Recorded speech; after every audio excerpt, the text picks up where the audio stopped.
SMU contre East Carolina, prédiction de Paris sur le football universitaire, 12 octobre 2023.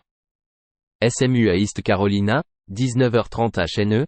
SMU a amélioré son bilan à 3-2 avec sa victoire 34-16 à domicile contre les Charlotte 49ers. Les Mustangs ont couru pour 228 yards.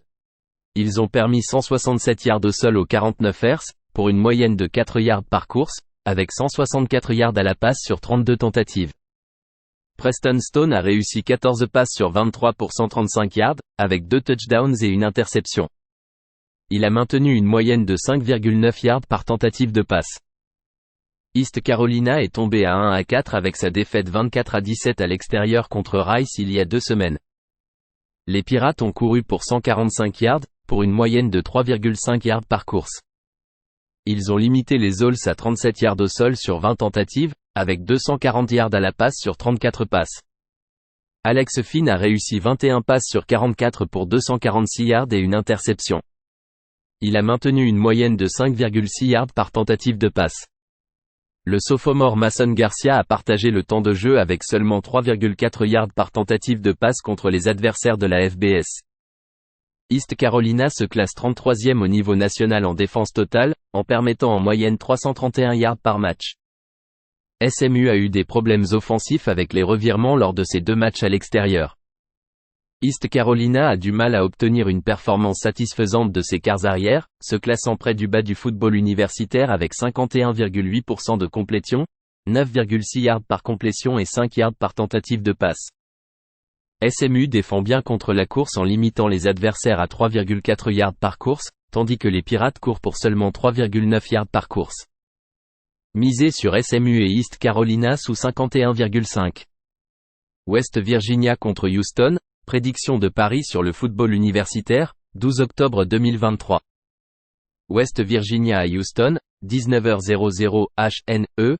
West Virginia a amélioré son bilan à 4-1 avec sa victoire 24-21 à l'extérieur contre TCU il y a 2 semaines. Les Mountaineers ont couru pour 201 yards. Ils ont permis 135 yards de course aux Horned Frogs, pour une moyenne de 3,5 yards par course, avec 298 yards à la passe sur 41 tentatives. Garrett Green a réussi 10 passes sur 21 pour 142 yards, avec une moyenne de 6,8 yards par tentative de passe. Il a couru pour 80 yards et inscrit 2 touchdowns.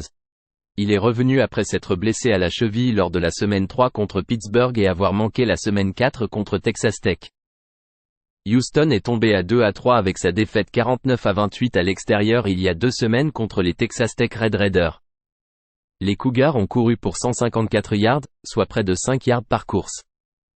Ils ont permis 239 yards au sol aux Red Raiders, avec 161 yards à la passe sur 22 tentatives. Donovan Smith a réussi 29 passes sur 40 pour 335 yards et 4 touchdowns. Il a maintenu une moyenne de 8,4 yards par tentative de passe et a couru pour 59 yards. Les Mountaineers sont une équipe qui court beaucoup, avec en moyenne 45 tentatives et une moyenne de 4,3 yards par course. Houston se classe 106e en défense totale en permettant en moyenne 406 yards par match, avec 4,6 yards par tentative. West Virginia se classe 36e en défense totale en permettant en moyenne 335 yards par match, avec seulement 3,3 yards par course. Il limite les adversaires à une complétion de 50% et une moyenne de 6,6 yards par tentative de passe. La préoccupation pour Houston est à quel point ils ont paru faibles contre la force physique de TCU dans leur défaite à domicile et contre Texas Tech lors de leurs 2 premiers matchs en Big 12. Misez sur West Virginia -2,5.